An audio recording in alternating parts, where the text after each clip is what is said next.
Ndak apa-apa. Yang nemenin kita bukan orang-orang sembarangan. Mereka siap nanggung resiko. Setiap malam jasad Simba jadi rebutan banyak sekali makhluk yang tidak akan saya ceritakan.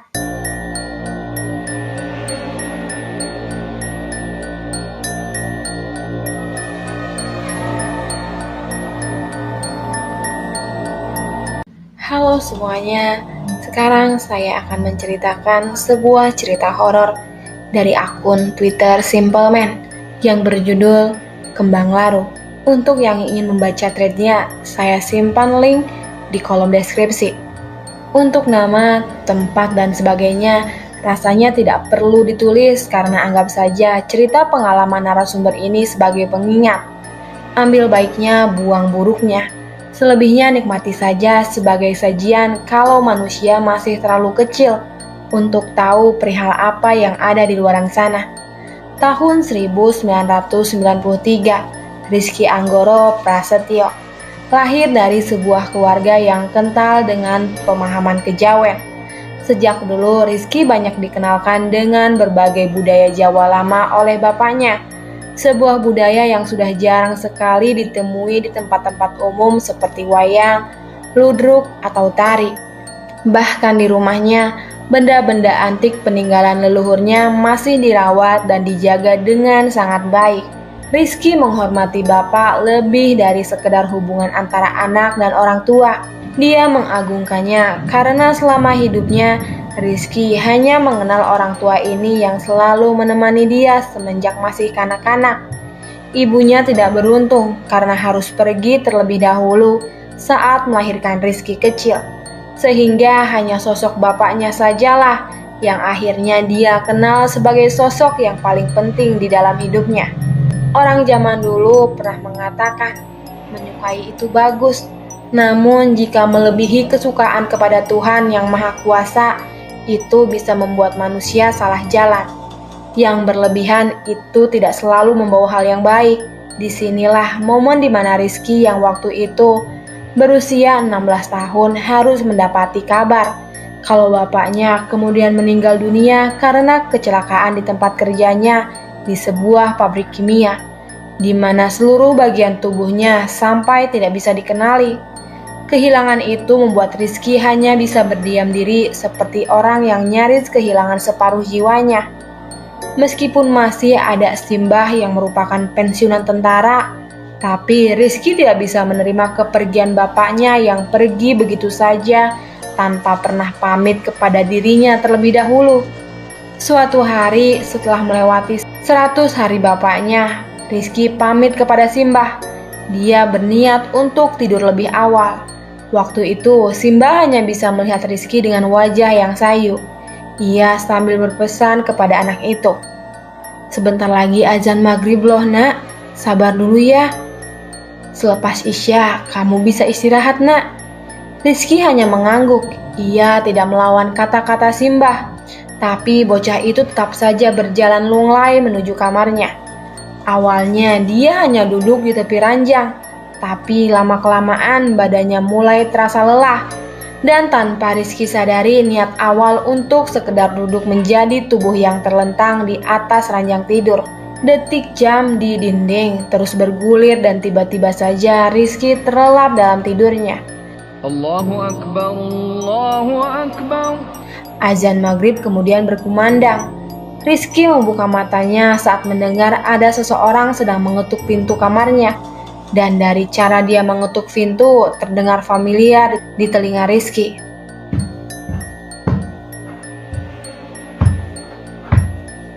Rizky pun bangkit dari tempat tidurnya. Ia kemudian melihat seseorang yang berdiri di depan muka pintu sedang menatap dirinya. Bapak. Rupanya bapaklah yang sejak tadi mengetuk pintu. Beliau melihat Rizky sembari tersenyum lalu berkata, "Sembayang sektok, kau tambah turut tok le." Waktu itu Rizky masih setengah sadar. Ia mengangguk lalu melewati pria paruh baya itu yang sempat menepuk bahunya.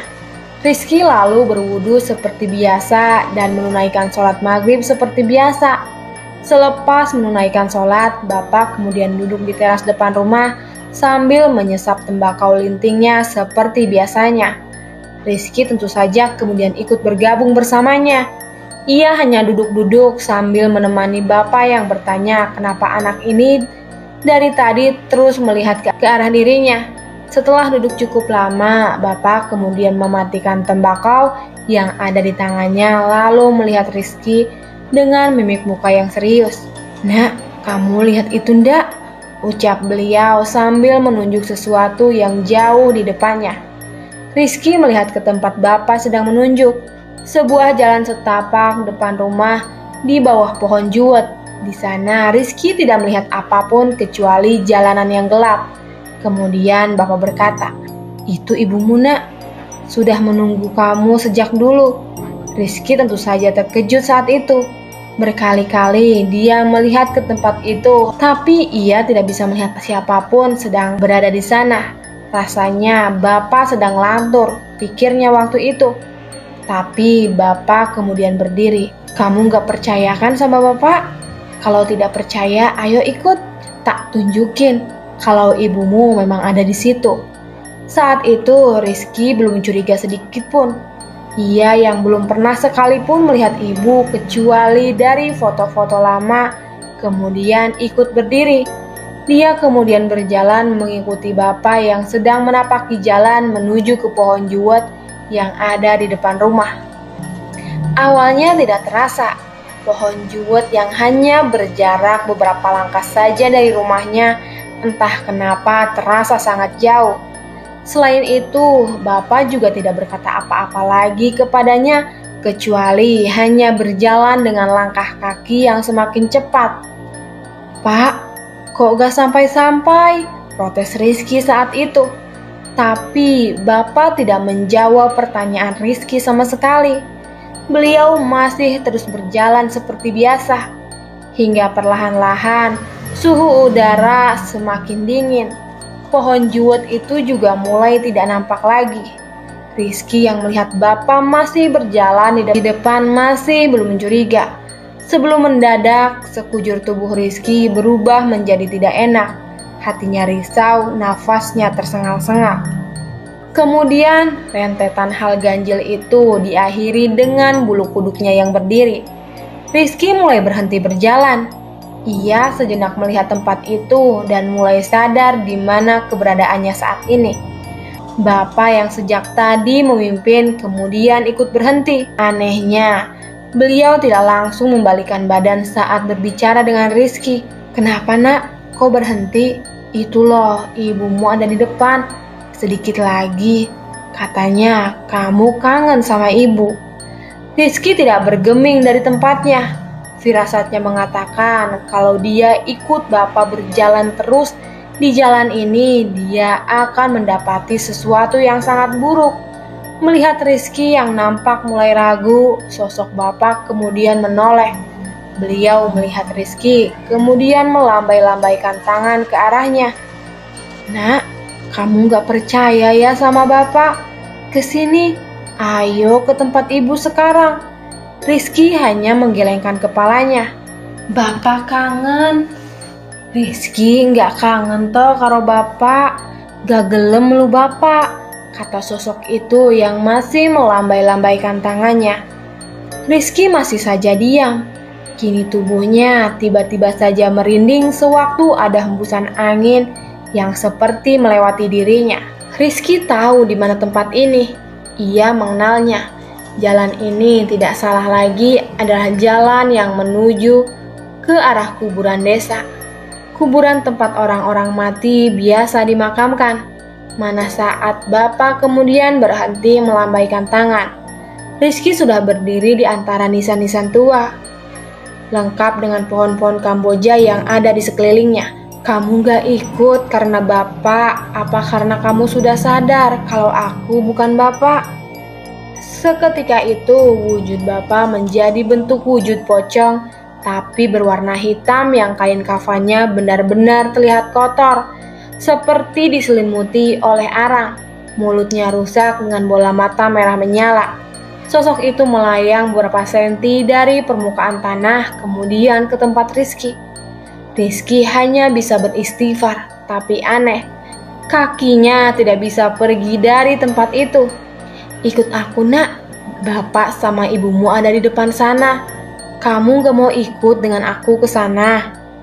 Rizky menggeleng-gelengkan kepalanya. Wujud pocong ini membaui Rizky yang sedang membuang muka, tidak berani melihat sosok yang mengerikan itu.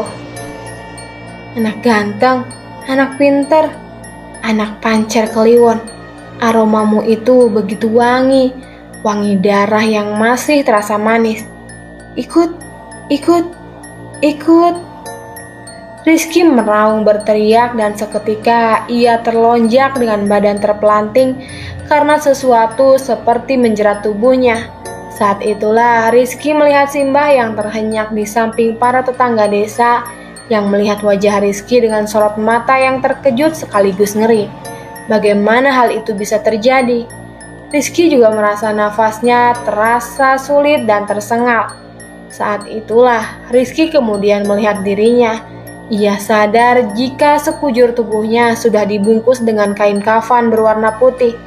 Siang itu, Simbah meminta maaf kepada para tetangga yang hadir di rumah, sementara Rizky ditemani sanak saudara. Tidak ada dari mereka yang bicara. Setelah semua tamu sudah pergi, Simbah mengajak Rizky masuk ke kamar. Rizky kemudian menceritakan semuanya, mulai dari ketemu bapak, kemudian diajak jalan ketemu sama ibu, kemudian melihat wujud pocong menggunakan kain kafan hitam. Pocong itu terus mencoba merayu Rizky. Untungnya anak itu tidak terkecoh. Simbah hanya menghela nafas panjang. Beliau tahu kehilangan membuat manusia berada di titik paling rendah dalam hidupnya. Dan saat itu terjadi, mereka yang suka memanfaatkan keadaan bergerak masuk, tidak menutup kemungkinan makhluk-makhluk seperti itu juga akan ikut bergabung. Simbah kemudian menceritakan versinya. Kalau saat azan maghrib berkumandang, Simbah masuk ke kamar Rizky.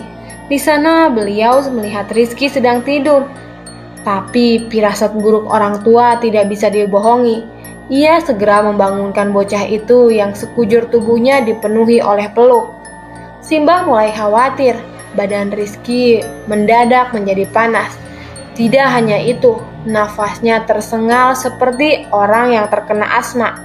Simbah kemudian memanggil orang-orang termasuk menteri desa. Tapi semuanya tidak bisa membangunkan Rizky yang seperti hanyut dalam tidurnya. Semakin lama, semakin mengkhawatirkan. Dari badan yang sebelumnya panas tinggi mendadak menjadi dingin. Nafas Rizky juga tidak beraturan. Beberapa orang menyarankan agar ada yang mau anak itu. Simbah pun melakukannya. Dan tiba-tiba tubuh Rizky mengejang hebat. Dibantu orang-orang, semua melafalkan azan yang semakin keras. Tubuh Rizky terus mengejang. Bahkan bocah itu menjerit-jerit seperti orang kesurupan. Saat ada di titik paling jauh, tubuh Rizky kemudian berhenti bergerak. Denyut nadinya lenyap. Detak jantungnya berhenti berdetak. Rizky yang baru saja kehilangan bapaknya dinyatakan meninggal dunia pukul 12.05 malam. Waktu itu tetangga menyarankan agar anak malang itu dimakamkan saat itu juga. Tapi Simbah masih belum rela. Beliau bilang biar Rizky tetap di sini setidaknya untuk malam ini saja. Besok pagi pemakaman bisa dilangsungkan. Simbah pun tertidur di samping jasad Rizky. Semalaman Simbah tidak tidur. Beliau menjaga cucunya. Semua sholat beliau lakukan, membaca ini itu sambil mengharapkan kalau Rizky benar-benar cuma tertidur. Tapi sampai fajar terbit, Rizky tak kunjung menghembuskan nafas. Dia benar-benar sudah pergi ke alam baka. Selepas dimandikan, disolati oleh para tetangga, kemudian tinggal beberapa proses doa. Semua orang yang ada di dalam rumah dibuat terkejut saat bocah berselimut kain kafan itu menggeliat, kemudian duduk dan melihat mereka semua, termasuk Simbah yang merinding menyaksikan ini. Rizky mati suri, sesuatu yang jarang sekali terjadi pada manusia. Simbah sendiri pun rasanya masih tidak percaya dengan kejadian ini. Tapi nyatanya semua terjadi begitu saja. Seorang yang kebetulan bertemu di desa pun mengatakan, kalau Rizky itu memiliki aroma kembang larung. Aroma yang sangat disukai oleh mereka yang bukan dari bentuk makhluk sembarangan. Kelas kembang larung jauh lebih mengkhawatirkan. Butuh orang yang punya kebatinan tinggi untuk menjaganya. Karena itu, orang itu memberi nasihat. Rizky dilarang keras mendaki gunung manapun, terutama satu gunung yang ada di Jawa Timur. Orang asing itu membisikkan Simbah, karena jika itu terjadi, Simbah dan keluarganya lebih baik melupakan kalau beliau punya keluarga yang seistimewa ini. Singkat cerita, Simbah sudah memberi wejangan, bahkan setelah Simbah akhirnya wafat dan Rizky memulai kehidupan barunya sebagai anak kuliahan. Tahun itu, tidak banyak orang yang bisa merasakan bangku kuliah, tapi karena Rizky dari keluarga yang cukup berada, beliau pun memilih menempuh pendidikan di salah satu universitas negeri. Selama di sana tidak ada yang terjadi.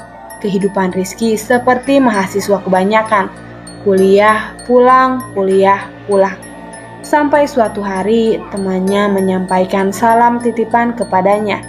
Sebut saja teman Rizky ini dengan Konco. Konco ini teman Rizky yang paling dekat. Selain satu fakultas, mereka juga masih dalam satu tempat kontrakan yang sama. Tahun itu belum banyak kos-kosan.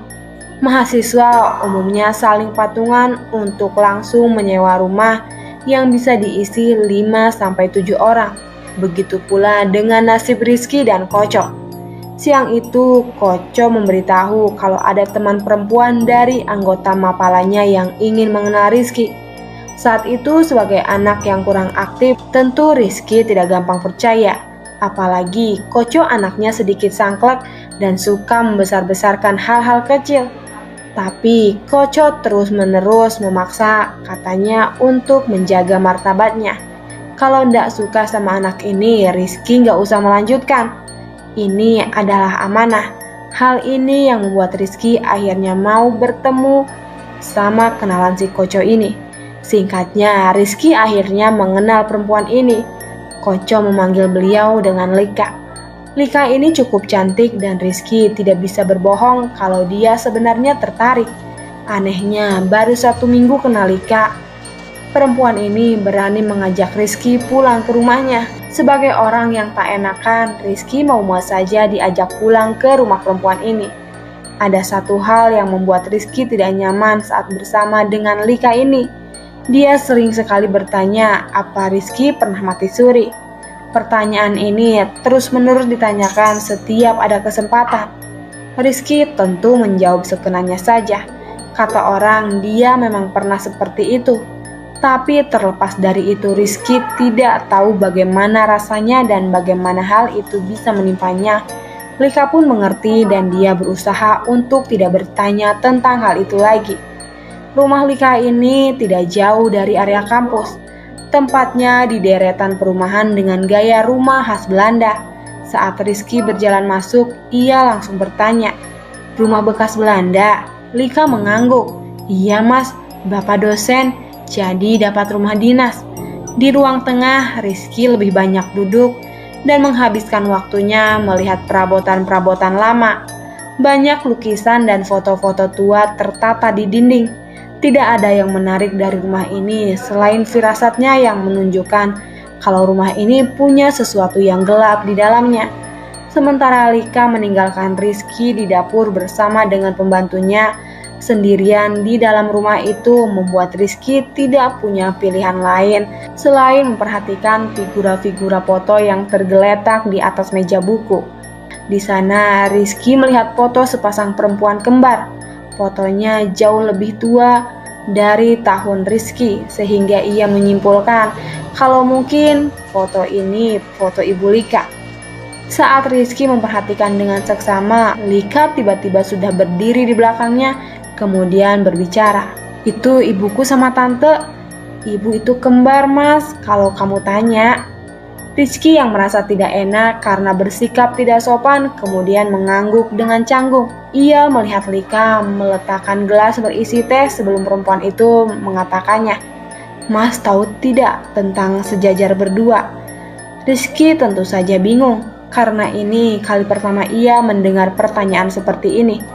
Rizky kemudian menggelengkan kepalanya, mengaku kalau ia tidak tahu arti dari jajar dua yang Lika tanyakan. Perempuan itu hanya mengangguk, tidak menanyakan perihal itu lebih lanjut. Setelah cukup lama mereka mengobrol, Rizky kemudian meminta izin ke belakang. Lika kemudian memberitahukan di mana kamar mandinya berada. Di belakang ada Mbak Nuk. Kalau kamu bingung, tanya saja sama beliau, Mas. Rizky mengangguk. Di perjalanan, Rizky semakin merasa tidak nyaman dengan kondisi rumah ini. Mungkin karena rumah tua membuat Rizky tidak terbiasa berada di dalamnya. Saat itu, Rizky bertemu dengan Mbah Nuk. Beliau wanita paruh baya yang sangat sopan. Bahkan Mbah Nuk masih menunjuk menggunakan jempol tangannya. Rizky pun mengikuti arahannya. Rizky membuang air di samping sebuah sumur yang ditutup dengan kayu dari pohon trambesi. Setelah ia selesai dengan urusannya, niatnya kembali ke ruang tengah sebelum Rizky seperti melihat Lika sedang berada di salah satu kamar dengan pintu yang terbuka. Rizky tentu saja kemudian mendekat ke kamar itu. Di sana, Lika sedang duduk sejajar dengan cermin di meja rias di salah satu kamar. Anehnya, cara duduk Lika terlihat janggal. Tubuhnya tegap dengan selaras, wajahnya terlihat ke cermin terus-menerus. Rizky sebenarnya merasa tidak nyaman. Ia bisa mendengar degup jantungnya berdetak 2 kali lebih cepat. Satu hal lagi, sekujur badan Rizky tiba-tiba seperti menggigil dengan sendirinya. Tapi Rizky kelewat nekat. Ia hanya penasaran dengan apa yang dilakukan oleh kenalannya ini. Berdiri di depan pintu sendirian dengan seorang perempuan yang dikenal sedang duduk selaras dengan cermin merupakan keadaan yang tidak mengenakan. Rizky pun berniat memanggil kenalan ini saat tiba-tiba Lika ini memutar tubuhnya lalu seperti dengan sengaja membelakangi Rizky. Lika, panggil Rizky saat itu. Tapi sosok Lika ini tidak berbalik, tidak juga bergeming, membiarkan laki-laki ini seperti orang konyol yang hanya berdiri di luar pintu. Saat Rizky merasa mungkin ada alasan lain, Rizky berniat pergi sebelum Lika memanggilnya. Tok tok. Rizky seketika berhenti. Tok tok, kata Lika lagi. Rizky sempat berbingung kenapa perempuan ini memanggil Totok.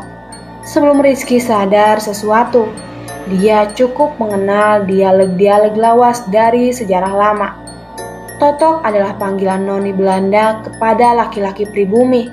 Rizky yang berdiri di depan kamar melihat Lika atau yang menyerupai dirinya menoleh, tapi dengan cara yang sangat pelan. Anehnya, bagian badannya tidak bergeming atau ikut memutar. Hanya kepalanya saja yang kemudian menyeringai melihat Rizky. Saat itulah pintu kamar ditutup oleh Mbah Nuk. Mas, kamu itu ngerti atau enggak? Tidak sopan jalan-jalan di rumah orang kalau tidak memiliki kepentingan. Rizky sempat menunjuk ke pintu kamar, tapi Mbah Nuk mengantar Rizky kembali. Setibanya di ruang tengah, Lika yang sama, baju yang sama sedang duduk seperti orang yang sudah menunggu sejak tadi. Rizky tidak berbicara apapun, begitu juga Mbah Nuk yang langsung berjalan pergi. Suasana mendadak menjadi canggung dan kemudian Lika mengatakannya. Aku sama Konco, sama anak-anak lain angkatanku mau mendaki. Kamu mau ikut gak, Mas? Entah kenapa, aku kok ingin kamu ikut. Mau ya? Entah kenapa Rizky tidak bisa menolak ajakan perempuan itu, terutama selepas ia menenggak teh yang ada di depannya. Mau ya, Mas? Aku mekso soale, kata Lika. Rizka kemudian bisa melihat jika di belakang Mbah Nuk sedang melotot ke arahnya tanpa alasan yang jelas. Rizky pun mengangguk kepada Lika. Meski tidak berucap dengan lisan, tapi itu cukup membuat perempuan itu mengangguk kemudian tersenyum. Yah, untuk pertama kalinya Rizky akan mendaki gunung. Selang beberapa hari setelah bertemu dengan Lika, Rizky pulang lebih malam dari biasanya. dikarenakan ia harus mengerjakan beberapa tugas kuliah yang mengharuskannya seharian berada di perpustakaan membuka buku-buku tua dan pinset karena lembarannya yang begitu tipis. Salah sedikit saja halamannya bisa robek. Maklum, buku-buku ini rata-rata berusia tua. Salah satu koleksi berharga yang dimiliki perpustakaan kampus. Sewaktu pulang ke rumah kontrakan, Rizky baru mengingat jika ketiga temannya sedang pergi ke kota sebelah. Katanya mereka ingin membuang stres sebelum mulai menjalani ujian akhir semester. Itu berarti yang ada di rumah ini hanyalah konco seorang diri. Dengan menenteng tas, Rizky mengambil kunci dari kantung celana jeans miliknya. Ia mendorong pintu lalu terhenyak sejenak ketika mendapati suasana rumah kontrakan yang terasa berbeda. Entah karena lampu yang masih dalam kondisi dimatikan atau karena hal lain yang Rizky tidak mengetahui. Selain itu, udara malam ini juga terasa lebih lembab dari biasanya. Rizky mencoba untuk tidak memperdulikan hal itu, karena di dalam kepalanya Rizky hanya berpikir mungkin saja Koco sedang pergi keluar. Makanya rumah nampak seperti ini. Ia pun berjalan menuju ke kamarnya. Kamar tempat tidur Rizky berada di sebuah ruangan yang berada jauh di sudut dekat anak tangga kayu yang ada di lantai 2. Tak ada pikiran apa-apa di dalam benak Rizky kecuali dia hanya ingin meletakkan tas miliknya kemudian pergi mandi. Tapi Rizky tidak bisa membohongi dirinya kalau ada perasaan yang terasa mengganjal yang entah kenapa membuat dirinya lebih waspada daripada biasanya saat berada di rumah ini. Seperti ada sesuatu yang sedang mengawasi dirinya dari satu tempat yang entah dari mana datangnya. Rizky berjalan di lorong rumah. Rumah ini memang termasuk bangunan tua. Maklum saja, kalau tempat-tempat seperti ini nyaris tersebar di segala penjuru karena mungkin masih dalam satu area yang dekat dengan pemerintahan saat zaman kolonial dulu.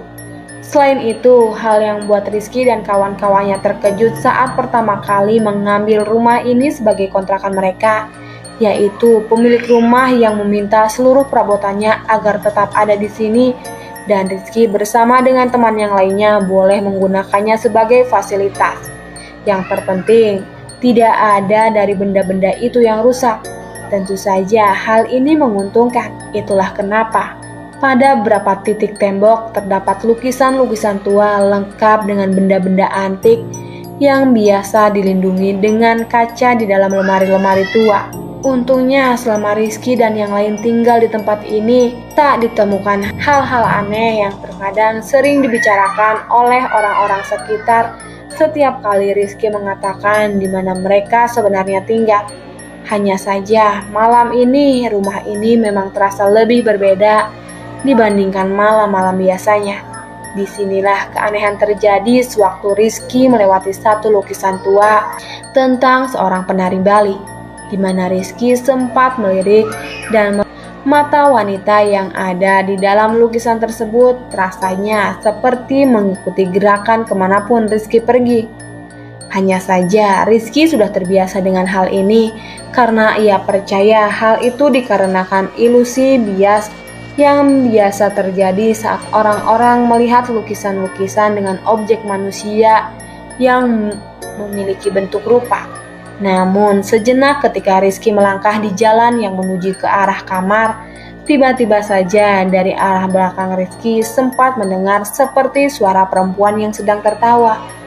Rizky tentu saja menghentikan langkahnya dan melihat ke arah belakang di mana Rizky tidak bisa menemukan siapapun yang berada di tempat ini, kecuali dia seorang.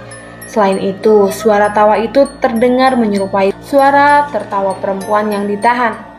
Rizky tak memperdulikan dan kembali melanjutkan langkah kakinya menuju ke kamarnya. Di dalam kamar, Rizky kemudian menggantung tas miliknya lalu membuka seluruh pakaian yang seharian ini ia kenakan. Setelah itu dengan celana pendek ia berjalan menuju ke kamar mandi sambil menenteng handuk yang dia letakkan di atas bahunya. Sewaktu Rizky berjalan menuju ke kamar mandi, dia harus melewati lorong itu kembali, tempat di mana lukisan penari Bali itu digantung. Entah karena saat itu lampu sedang dalam kondisi mati, sehingga tempat itu terasa lebih suram atau karena hal yang lain. Rizky berusaha melewatinya. Ia sempat terhenyak saat berjalan di sisi yang berlawanan, di mana dia sempat merasa seperti melihat seorang wanita sedang duduk di bagian lain tempat Rizky sedang berjalan. Tapi anehnya, ketika Rizky menoleh dan memperhatikan dengan seksama, ia tidak melihat apapun kecuali kursi-kursi yang kosong yang ada di depan meja makan. Sialan, mikirin apa sih aku ini? Batin anak itu yang benar-benar tidak habis pikir dengan apa yang sedang ia rasakan. Ia pun kembali berjalan dan meninggalkan tempat itu. Sayangnya, sesampai di depan kamar mandi yang hanya ada satu-satunya di dalam rumah ini, Rizky melihat seorang sedang menggunakannya. Rizky bisa mendengar dari luar suara guyuran air dari dalam kamar mandi. Rizky pun kemudian duduk di atas sebuah kursi panjang yang sengaja diletakkan di samping pintu kamar mandi untuk anak-anak yang menunggu giliran. Kamar mandi sendiri berada di tempat yang paling dalam di samping area dapur. Tempatnya cukup tersembunyi dari kamar anak-anak. Rizky hanya duduk sembari mendengarkan suara guyuran air seperti biasanya. Tapi rasanya aneh. Belum pernah rasanya Rizky menunggu selama ini orang yang sedang mandi. Kemudian Rizky teringat kalau tidak ada orang lain di rumah ini kecuali dirinya sendiri. Dan tentu saja Koco. Rizky pun kemudian berdiri dan menggendur pintu dengan keras. Cok, ini kamu kan? Tak berselang lama, suara guyuran berhenti sejenak. Rizky terdiam menunggu jawaban sebelum ia mendengar orang yang ada di dalam kamar mandi berbicara. Iya, aku ini embut. Lapo, sabar dong, habis ini aku selesai. Rizky pun merasa lega mendengar suara dari sahabatnya ini. Cancok. Kukira kamu itu setan, Jing. Soalnya aku tadi gak melihat kamu ada di rumah. Orang yang ada di dalam kemudian tertawa sembari menyahut kepada Rizky. Walah, Mut. Zaman sekarang masih saja takut sama setan. Tenang. Anak model kayak kamu meskipun wangi, gak membuatku menginginkanmu. Kecuali mbak yang itu, yang sejak awal kayaknya suka sama kamu. Mendengar itu, Rizky sempat terdiam sebentar. Ia berdiri di depan pintu sambil memikirkan apa yang dimaksud dari mbak yang dikatakan oleh Koco ini. Mbak siapa yang dia maksud? Tapi Koco tidak mengatakan apapun lagi karena kemudian terdengar lagi suara guyuran air dan Rizky kembali duduk sambil berujar. Jangan lama-lama, Jing. Aku juga ingin cepat-cepat mandi. Badanku sudah gatal semua. Rizky kembali duduk sambil memandang ke sisi ruang tengah. Entah kenapa tempat ini begitu sepi. Anehnya, kenapa baru sekarang Rizky menyadarinya. Atmosfer di rumah ini terasa menakutkan.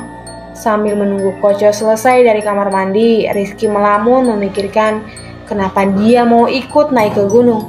Bukankah selama ini dia tidak pernah melakukan kegiatan itu? Kira-kira apakah dia nanti sanggup? Fisiknya, mentalnya, entahlah. Rizky masih berkutat memikirkan hal itu sebelum dari ruangan tengah, Rizky melihat bayangan seseorang sedang mendekat ke arahnya. Rizky memandang bayangan gelap itu yang tinggal beberapa langkah lagi dari dirinya. Rizky terdiam memikirkan siapa yang datang. Apakah salah satu dari temannya memutuskan untuk pulang? Tapi betapa terkejutnya Rizky ketika melihat bayangan gelap itu tiba-tiba melompat dan beranjak mengejutkannya. Ya, teriaknya sambil memamerkan gigi-giginya yang besar. Jancok, kamu itu dipanggil-panggil jalan saja terus, Jing. Kamu gak denger ya? Aku dari tadi nungguin kamu di pos gerbang kampus. Nyelonong saja jadi orang. Rizky termanggu diam. Ia melihat Koco sedang berada di hadapannya. Entah kenapa Rizky bahkan sampai tidak tahu apa yang bocah ini sedang bicarakan. Karena telinganya mendadak seperti orang yang tuli. Woi, bangsat, kamu ini kenapa? Kamu dengan aku apa enggak sih? Rizky masih diam mencoba mencerna isi kepalanya. Sebelum ia sadar dan berjalan kemudian mendorong pintu kamar mandi. Sial, batin anak itu yang seketika sadar saat melihat pintu kamar mandi bisa didorong dengan tangannya. Dan lagi, tidak ada siapapun yang ada di dalamnya. Woi, ngapain sih, ada apa? Oh, diam saja. Rizky menelan ludah. Ia bersumpah, sewaktu duduk di atas bayang ini, ia tidak melihat satu orang pun yang berjalan keluar dari dalam kamar mandi itu. Dan lagi, bagaimana bisa? Koco datang dari arah luar rumah, sedangkan tadi benar-benar ada yang menjawab perkataannya. Rizky pun mengurungkan niat untuk mandi. Ia berkata kepada Koco, negara sedang susah untuk itu, mereka harus menghemat air. Rizky pun kembali ke kamarnya. Malam semakin larut, Koco kemudian mendatangi kamar Rizky. Ia melihat Rizky sedang duduk di atas ranjang miliknya. Bocah itu nampak sedang membuka buku. Koco sejenak mengetuk pintu, kemudian berjalan masuk. Nampaknya anak itu sudah bisa mengira-ngira apa yang baru saja terjadi. Tanpa basa-basi, Koco kemudian langsung mengatakannya. Kamu diganggu ya sama yang ada di kamar mandi? Mendengar itu, tentu saja Rizky hanya bisa melongo. Sepertinya Koco lebih tahu sesuatu yang tidak Rizky ketahui. Maksudmu apa? Enggak, kamu loh, kayak begitu reaksinya. Kamu digangguin sama yang jaga rumah ini. Tidak lagi bisa berbohong. Rizky kemudian menceritakan semuanya. Koco hanya manggut-manggut tidak berkomentar. Anak itu juga nampaknya tidak terlalu terkejut dengan apa yang baru saja terjadi. Halah, gak apa-apa itu, cuma godain, mungkin ingin kenalan sama kamu. Rizky hanya mengangguk. Koco kemudian melanjutkan. Aku juga sering bertemu yang seperti itu. Malah aku pernah lihat gayung yang bisa terbang, tapi ya gak apa-apa. Rumah seperti ini justru aneh kalau gak ada yang jagain seperti itu. Rizky mengangguk kembali. Apa yang Koco katakan memang benar. Hal-hal di luar nalar memang ada dan tidak seharusnya dia takut dengan hal seperti itu. Di tengah pikiran Rizky yang campur aduk, kemudian ia ingat dengan pembicaraan saat dia tadi sedang dikerjai. Mbak-mbak itu siapa maksudnya? Tapi Rizky memilih mengurungkan niat untuk mengatakan hal itu kepada Koco. Kemudian pembicaraan mereka melebar sampai pada titik di mana Rizky memberitahu kalau Lika mengajak dia naik gunung bersama dengan rombongan Koco. Saat itulah Koco baru nampak kaget mendengarnya. Apa? Kamu ikut naik? Yang benar saja. Jangan bercanda sama aku. Rizky kemudian menjelaskan, bukankah seharusnya Koco tahu hal ini? Tapi kenapa dengan reaksi Koco yang seperti itu? Bukankah hal ini terasa janggal? Koco kemudian menjelaskan kalau gunung yang akan Koco daki bersama rombongannya adalah gunung yang jarang jadi pilihan para pendaki karena medannya yang masih terkenal sulit dan aksesnya yang sukar dijelajahi. Selain itu, butuh jam terbang tinggi untuk menjelajahi tempat itu. Namun, Koco kemudian terdiam sejenak seperti sedang memikirkan sesuatu. Aku baru tahu kalau Lika ngajakin kamu. Soalnya yang buat acara ini sebenarnya ya Lika itu. Malah ayahnya yang mau menanggung semua biayanya. Rizky semakin yakin kalau ada kejanggalan dengan pendakian ini. Tapi baik Rizky maupun Koco, mereka sama-sama tidak tahu alasan apa yang dilakukan oleh keluarga Lika. Kalau aku tidak keberatan, lumayan bisa bersantai. Rizky hanya diam saja. Ia ingat jika Lika mengatakan kalau ayahnya adalah seorang dosen. Terus kamu ngomong iya sewaktu dia menawarimu. Rizky mengangguk. Koco nampak khawatir, kemudian ia mengatakan sesuatu kepada Rizky. Naik gunung itu gak semudah itu loh Riz. Gak kayak kamu tinggal jalan saja seperti biasa. Kalau orang belum pernah naik, seharusnya dimulai dengan gunung yang pendek-pendek dulu. Gak langsung harus ikut pendakian yang ini. Kusarankan urungkan niatmu. Karena kamu gak akan ngerti kalau di gunung manusia bisa menjadi orang yang berbeda. Rizky kurang mengerti apa yang coba Koco sampaikan kepadanya. Tapi jika ia melakukan hal itu, rasanya mau taruh di mana mukanya di hadapan Lika. Lagi pula entah kenapa Rizky yang biasanya kurang memperdulikan perasaan orang lain bisa begitu takut membuat Lika kecewa. Padahal mereka baru saja mengenal satu sama lain kurang dari sebulan ini. Rizky kemudian berujar kepada Koco kalau jauh di dalam hatinya memang ada keinginan setidaknya untuk sekali ini saja Dia ingin melakukan pendakian ini, jadi dia bisa merasakan perasaan Koco yang biasa ia ceritakan kepadanya. Lagi pula, kegiatan ini bisa menambah pengalaman. Koco sebenarnya tidak sependapat dengan Rizky. Bagaimanapun, mendaki gunung itu berbeda. Tapi ia juga tidak mau jika harus melarang anak itu untuk merasakan sensasi mendaki dan tertawa puas saat sampai di puncak. Ia kemudian mengurungkan niat dan berpesan kepada Rizky. Besok mulai lari-lari kecil setiap pagi, latihan pernapasan. Gunung itu tidak seramah yang orang-orang pikirkan. Selepas mengatakan hal itu, Koco kemudian pergi meninggalkan Rizky seorang diri di dalam kamar yang entah kenapa membuatnya masih termangu diam sendirian. Malam sudah larut, Rizky sedang terlelap di dalam tidurnya sebelum dia tiba-tiba mencium aroma dari kembang yang sangat wangi. Aromanya yang asing, tapi rasanya Rizky pernah mencium aroma ini. Tidak salah lagi. Katanya di dalam hati, aroma ini adalah aroma dari kayu cendana. Rizky pun mulai membuka matanya. Di tengah kegelapan kamar, dia merasakan kalau tidak jauh dari tempatnya sedang berbaring terlihat seorang sedang dalam posisi bersimpuk. Sosoknya terlihat tidak begitu jelas, tapi Rizky bisa melihatnya kalau sosok itu adalah seorang wanita. Rambutnya panjang tergerai sampai menyentuh lantai. Posisinya bersimpuh membelakangi Rizky. Rizky yang masih belum sepenuhnya sadar nampaknya terhenyak di atas tempat tidurnya. Ia memandang pada bagian kepalanya seperti ada sesuatu yang berkilau kekuningan seperti sebuah mahkota. Yang anehnya terlihat familiar bagi Rizky. Anak itu nampak bingung apakah dia sedang dalam kondisi bermimpi atau sudah terjaga. Selain itu, aroma wangi dari kayu pohon cendana nampaknya berasal dari sosok wanita yang ada di hadapannya ini. Rizky pun berusaha bangkit dari tempatnya yang sedang tidur, tapi tiba-tiba sosok yang masih terlihat samar-samar itu berkata dengan suara yang sangat lembut, "Tetaplah di situ." Rizky menyadari, mungkin sekarang dia dalam kondisi terjaga. Kalau begitu, siapa perempuan asing ini? Aku menyarankan agar kamu tidak perlu pergi hanya untuk menuruti keinginan dari orang yang sedang memanfaatkanmu, katanya.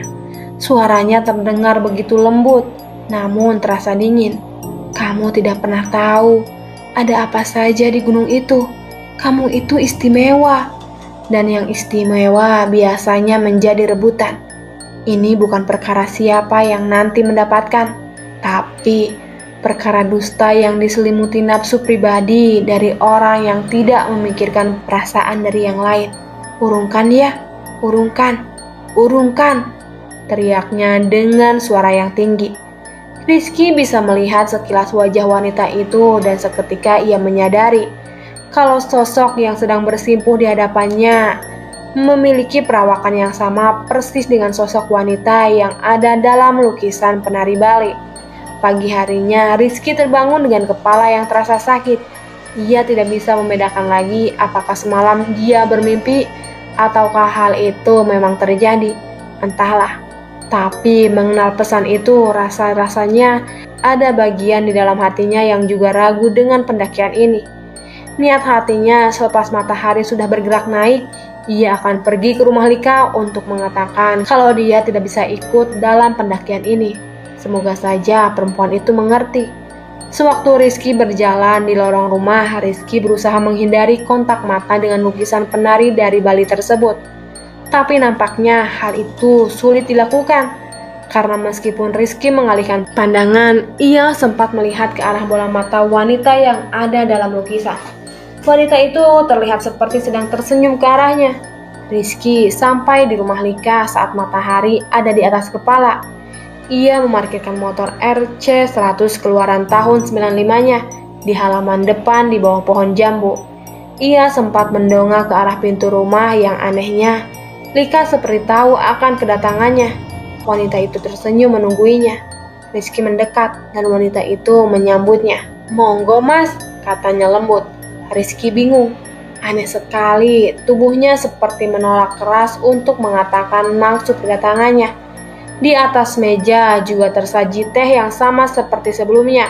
Dan sekali lagi, Mbak Nut melotot dari ruang seberang. Lika mendorong Rizky agar meneguk teh itu. Setelahnya, dia berkata sangat senang setelah Rizky setuju mau ikut pendakian dan hari ini ada yang mau Lika tunjukkan kepada Rizky. Alasan kenapa dia sampai hati melakukan ini. Singkatnya, Lika mengajak Rizky pergi ke rumah yang ada di bagian dalam tempatnya di sekitar area dapur. Mbak Nuk sempat menghentikan mereka. Ia berbicara, "Jangan, Non. Kalau Bapak tahu, Anda atau saya bisa dihajar, Non." Tapi Lika menanggapi Mbak Nuk dengan senyum yang membuat wanita parubaya itu ketakutan dan menyingkir. Maka mereka kembali berjalan. Tangan Lika mengapi tangan Rizky menuntutnya ke sebuah ruangan yang benar-benar terlihat gelap. Bahkan sinar matahari pun tidak bisa menyusup masuk. Lika menyalakan lampu Petromax yang ada di dinding, kemudian membawanya sembari menunggu Rizky agar mengikutinya.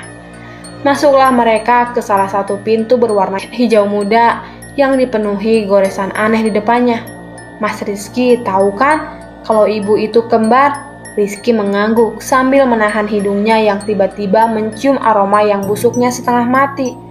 Sampai Rizky merasa mual saat berada di dalam ruangan itu. "Biasanya kalau ada keturunan yang kembar, punya anak yang kembar juga, Mas." Mas Rizky tahu kan mengenai info ini? Rizky hanya diam sembari menahan hidungnya. Rasanya dia pernah mendengar tentang hal ini. Tapi apa hubungannya dengan ini semua? Lika tersenyum di balik pendar cahaya lampu minyak yang dia bawa. Jujur, tiba-tiba Rizky merinding di depan anak ini. Lika menarik satu tangan memintanya mendekat ke bagian dalam kamar. Aroma busuk yang tidak bisa Rizky jelaskan membuat rasanya ingin berlari pergi, tapi tertahan saat Rizky melihat sosok kain putih yang menutupi sesuatu di dalamnya. Rizky terdiam sejenak dalam hening. Lika kemudian menarik kain yang menutupinya. Di sana Rizka melihat apa yang ada di dalamnya. Rupanya sosok yang nyaris sama seperti dengan Lika, hanya saja kulitnya berwarna putih sangat-sangat pucat. Bagian hidungnya ditutupi oleh kapas, dan dia terbungkus dalam balutan kain kafan. Simba pernah mati suri kayak Mas Rizky. Dia sudah dilarang naik ke gunung karena beliau itu memiliki aroma seperti kembang laruk. Tapi Simba gak mendengarkan kami waktu itu. Saat ini Simba ditemukan dalam kondisi begini. Sudah dilakukan apapun untuk mengembalikannya, tapi tidak ada yang berhasil. Sampai kami pernah mendengar kalau Sukmanya masih tersesat di sana. Simba mengambil sesuatu di sana. Masalahnya tidak ada dari kami yang bisa melihat di mana Simba berada. Cuma orang yang pernah mati suri yang bisa melihatnya. Karena itu, saya butuh Mas Rizky buat nunjukin jalannya nanti. Rizky yang mendengar itu sontak berjalan mundur dari Lika. "Mati aku," katanya berujar lirih. Sejujurnya, Rizky masih terlihat bingung. Dia tidak tahu harus merespon seperti apa. Tapi Lika nampaknya menunggu respon anak itu. "Gimana caranya aku bisa tahu di mana mbakmu? Aku loh tidak tahu apa-apa." "Yang mendaki nanti adalah orang-orang yang akan membantu kita, Mas. Nanti ada aku juga yang akan menemani kamu. Aku gak akan meninggalkan kamu.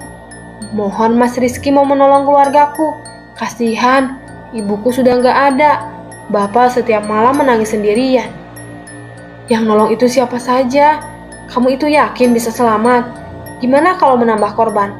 Kamu atau aku yang gak bisa pulang? Jangan membuat hal ini menjadi perkara sepele.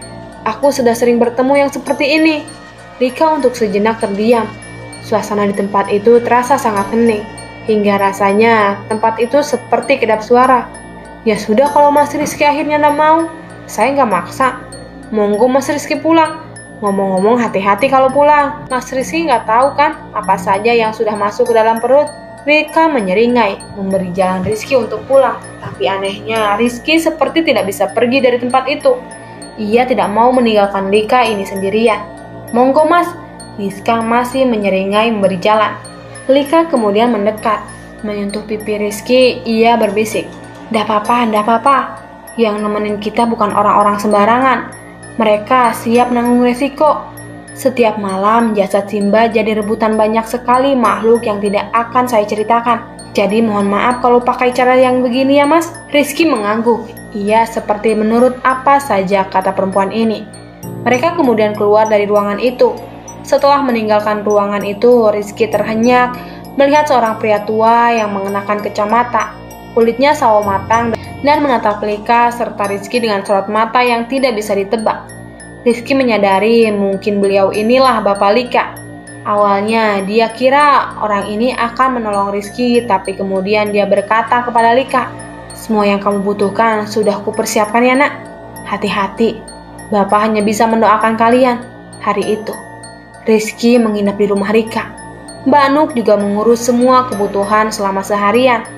Dan keesokan paginya, Bapak Lika menawarkan diri untuk mengantar mereka ke stasiun. Perjalanan mereka akan dimulai dari titik pertemuan ini. Rizky kemudian teringat dengan rombongan Koco dan berniat menanyakan hal itu.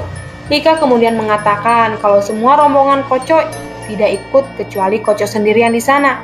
Hanya orang-orang pilihan yang Lika bawa karena tujuan mereka juga bukan untuk mendaki, tapi mencari. Rizky kemudian bertanya apa Koco tahu tentang maksud dan tujuan mereka ini. Lika menjawab Koco tidak perlu tahu dan dia harus ikut agar tidak menimbulkan kecurigaan siapapun. Tapi Lika menjamin orang-orang bawaannya adalah orang-orang yang berguna. Di stasiun, Bapak Lika kemudian langsung pergi tanpa mengucapkan sepatah kata pun kepada mereka berdua. Lika berjalan dengan langkah kaki yang cepat, melewati banyak sekali orang yang ada di stasiun, tempat di mana berbagai orang berkumpul menjadi satu. Pedagang, pelancong, semua orang memenuhi stasiun dan mereka akan saling berebut gerbong masuk. Penumpang kereta masih belum diatur. Di sana, Lika melihat Koco dan orang-orang yang akan bergabung rupanya sudah berkumpul. Di sana pula Rizky akhirnya bisa melihat orang-orang itu. Seorang pemuda dengan rambut keriting panjang dengan badan tegap menyapa Lika dan Rizky. Seorang perempuan berambut pendek dengan jaket tebal mengangguk.